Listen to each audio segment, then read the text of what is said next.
If you are not a visionary, need not apply.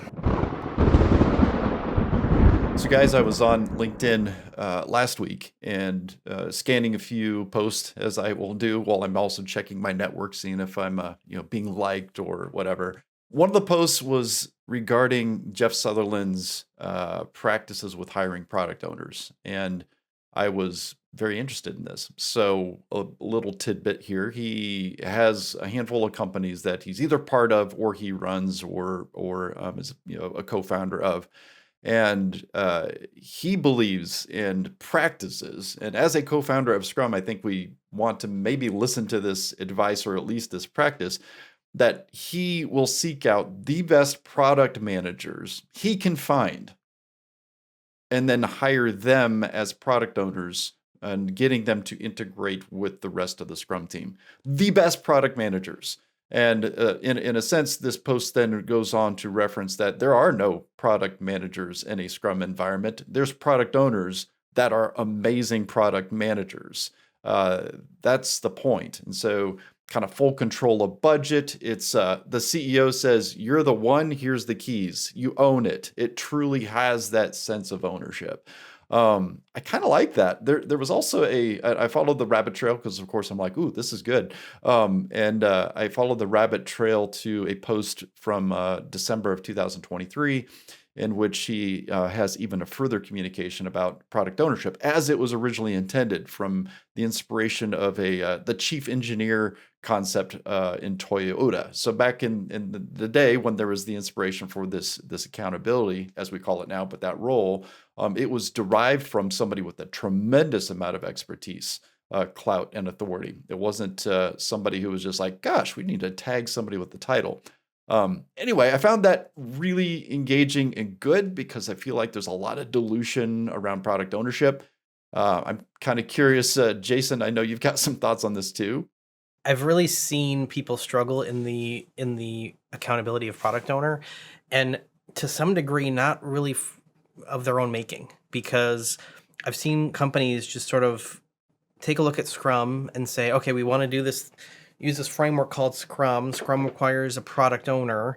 Gee, who's available that could fulfill this role? You have some knowledge of what the product is, and I'm pretty sure you know how to write requirements, and we'll teach you how to manage Jira tickets, and poof, now you're the product owner. It's just misunderstanding what the product owner accountability is, especially how crucial and how much responsibility there is. And the tweet or the post you're referring to, Greg, Jeff talks about how this is the person who's accountable for how valuable this product is, the speed of execution, the business plan, and this is how you get 10 times better products with 10 times faster. So I think it's really important to understand the product owner role, that this is not just someone you want to throw into it because you think they can write a requirement and manage a backlog. This is someone who is going to own the product, the direction, the strategy, the value, the vision, soup to nuts. And you need to make sure you're hiring the right person for it, interviewing someone with that kind of expertise, that kind of market understanding, who can take on that level of responsibility.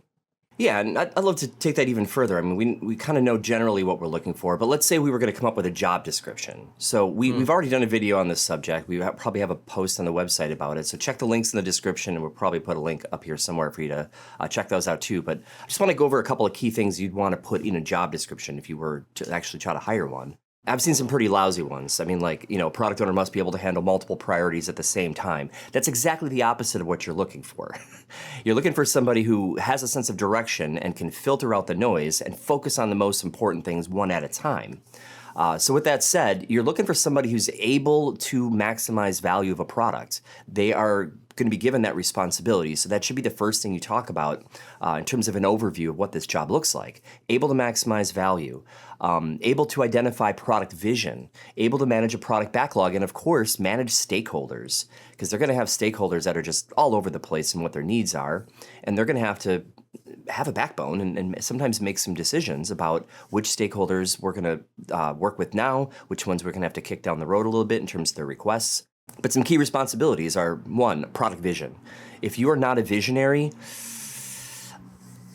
need not apply. I mean, you need to be able to see a problem and see a future and be able to communicate what that future looks like. So definitely able to create a product vision. Able to manage a product backlog. Now, if you've never used Jira, I'm not going to be too upset about it, but the ability to actually take a bunch of work, figure out in what order it should be done, and then lay it out in terms of value, in terms of risk, in terms of whatever you feel like as a product owner, you need that ability to be able to work with a Scrum team. And you will get pushback on whatever you decide in terms of order. So also helping to make sure that those backlog items are understood. It doesn't mean you have to write all the paperwork. Like you don't have to do all of that. I would strongly encourage working with your Scrum team to document things as they need to be documented, because sometimes it makes sense for the developers to write these requirements in their own handwriting. If I wrote it down, I know what it means when I have to actually work on it. Making sure things are understood, but you don't necessarily have to be the documenter. Stakeholder engagement. I mean, obviously, you're going to work with stakeholders. You're going to have to negotiate priority with them. You're going to have to explain your vision and product goal. So being able to work with stakeholders of all forms, which includes compliance people, it includes users, it might include internal finance people. They come from all over the place, but stakeholders, identifying them and working with them is a big part of it.